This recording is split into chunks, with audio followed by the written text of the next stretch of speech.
அனைவருக்கும் இனிய வணக்கம். இன்றைய சிறுகதை. கதையின் தலைப்பு விட்டு கொடுப்பு. கதையாசிரியர் காரை ஆடலரசன். கதை பதிவு செப்டம்பர் 14, 2020. காலை குழந்தைகளை பள்ளிக்கு அனுப்பிவிட்டு கணவன் ஆனந்த அலுவலகத்திற்கு 8:45 புறப்பட்டு சென்ற பிறகு எல்லா வீட்டு வேலையும் மடமடவென்று முடித்துவிட்டு சாப்பிட்டு விட்டு நூலா புத்தகங்களை விரித்து வைத்துக்கொண்டு உட்கார்ந்த போதுதான் வாசல் அழைப்பு மணி அடித்தது. யாராக இருக்கும் என்ற யோசனையில் கதவை திறந்தாள் ராதிகா. வாசலில் அழகான பெண். யார் நீங்க, என்ன வேணும்? ராதிகா கேட்டாள். ஆனந்த் விடுதானே? ஆமாம். நீங்க அவர் மனைவியா? ஆம். உங்களிடம் நான் கொஞ்சம் பேசணும். அறிமுகமில்லாதவளை எப்படி அழைத்து பேச என்று நினைக்க, நான் அவரோடு வேலை பார்க்கிறவள் லட்சுமி, முக்கியமான விஷயம். சரி வாங்க என்று சொல்லி அவளை உள்ளே அழைத்தாள். உள்ளே எதிரும் புதிருமாய் ஆளுக்கொரு நாட்காலில் அமர்ந்தார்கள். Tea, coffee. ராதிகா எழுந்தாள். வேண்டாம், உட்காருங்க. அமர்ந்தாள். சொல்லுங்க. ராதிகா லட்சுமியை ஏறிட்டாள். எதிரில் அமர்ந்திருந்த லட்சுமிக்கு கொஞ்சமாய் கைகள் நடுங்கியது. என்ன இவள் ஏறிட்டாள்?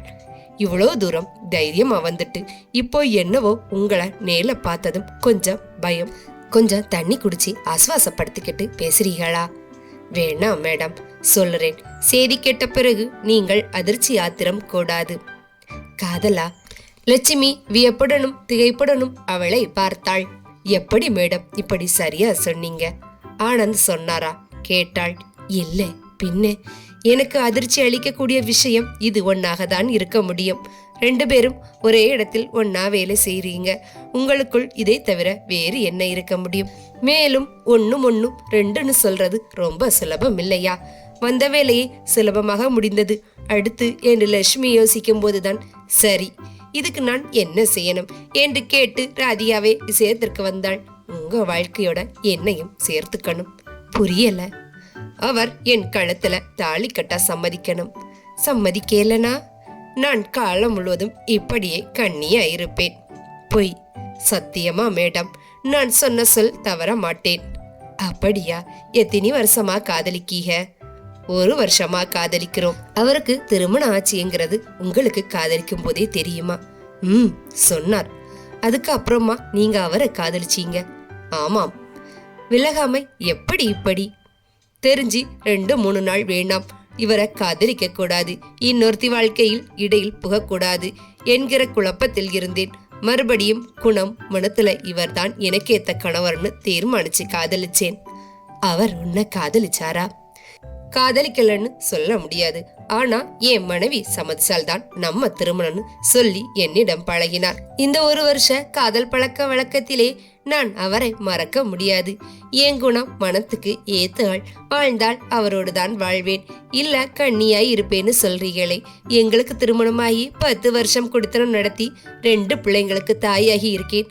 நான் எப்படி விட்டு கொடுப்பேன்? கொடுத்தாலும் என்ன ஆவேன்னு யோசனை பண்ணி பார்த்தீர்களா? லட்சுமி பதில் சொல்ல தெரியாமல் விழித்தாள். நீயா அபகரிச்சிட்டாலும் இல்ல அவர் தானா உன்னிடம் வந்தாலும் நான் வாழ வெட்டியாய் வாழணுமா? இல்லை தற்கொலை பண்ணிக்கவா? அக்கா, லட்சுமி படீர் என்று அலறினாள். சரி விடு, நான் உண்மையில இறக்கப்பட்டோ காதலை மதிச்சோ உங்க திருமணத்துக்கு சம்மதிக்கிறேன். அடுத்து எப்படி குடும்பம் நடத்தலாம்னு யோசனை. நாம 3 பேரும் ஒரே வீட்டுல ஒன்னா வாழலாம் அக்கா. அது சரி வருமா? சரிபடுமா? முடியும் அக்கா. இடையில வந்த நான் வளைந்து கொடுத்து போனால் சாத்தியப்படும். முடியாது லட்சுமி. வாழும்போதுதான் அதன் வலி வருத்தங்கள் தெரியும். எல்லாத்துக்குமே உன்னால் வளைந்து நெளிந்து போக முடியாது.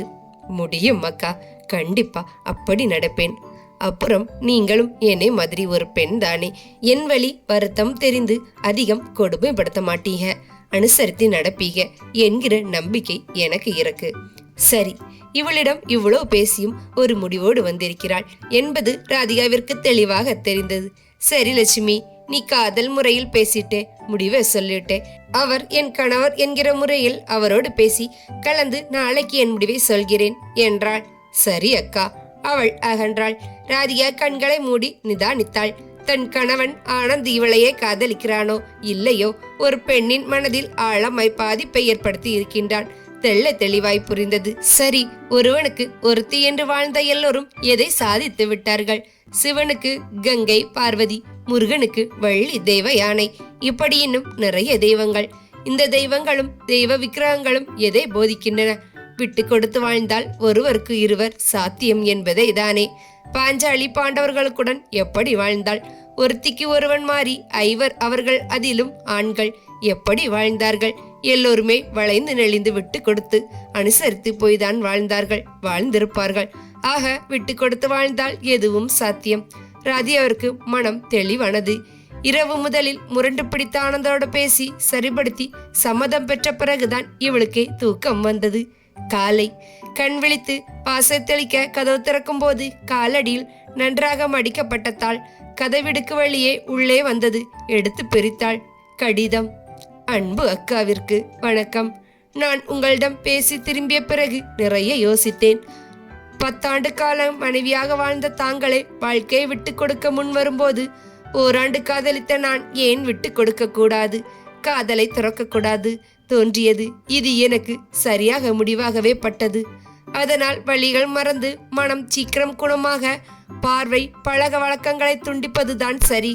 அதற்கு தொலைதூர பிரிவே சரி, அங்கு வேலை செய்வதே முறை என்ற முடிவிற்கு வந்தேன். ஆகையால் வேலை துறந்து வெகு தூரம் செல்கிறேன். என் கைபேசி எண்களும் மாற்றப்பட்டு விட்டன. தயவு செய்து தொடர்பு கொள்ள வேண்டாம். நன்றி. அன்புடன் லட்சுமி. படித்து முடித்த ராதிகாவுக்கு இதயம் கனத்தது.